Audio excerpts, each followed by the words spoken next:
Manipur ki Houjik Oiriba Phivam Asigi Matang Da Meeyam ki Oiba Khanna Neinabagi Meepham MAYANG IMPHAL KENDRA Development Committee na SHINDUNA SEKMAIJIN THONGAM da LEIBA THONGAM GIRANI gi yumda Pangthok-Khre Lekai gi ahal lamman sing yauna Pangthok-Khiba Meepham aduda hanagi Minister Dr. Khumuzam Ratan Kumar na hai Meeyam gi thawai amasung lanthum ngak senduna thamba haibase lengaki thodangni adumoinamak lengaki tawfam thokpa mathodang sing ningthina Pangthok-Libra haibase Meeyam na hangnarakli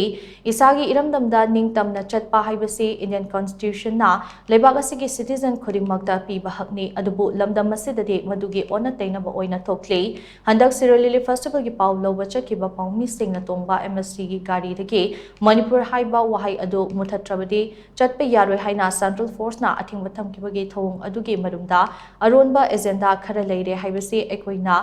Khanna ningai oiba wafamni haina so mahakna makatana phongdokhe Sarkar amagi mathau se karibo ba Sarkar amagi mathau se to protect the lives and property of the people lai bane praja miyam se masigi punsi kanba mugi lanthum ngakwa masi sarkar gi mathau ne ba aduga India gi manung da leiriba akoina lambi chacha ba matamda ning tamna ko highway singje akoi chacha bagi ayaba se masi constitution da piri bane bharat ke संविधान da piri bane aduna na akoi gi iram da koina chacha ba ngam darba ai gi yumda ina leijaba ngam darba akoi hingbe kari kanari ge masi ne ba koina sin nei da ba yamna mathau tari ba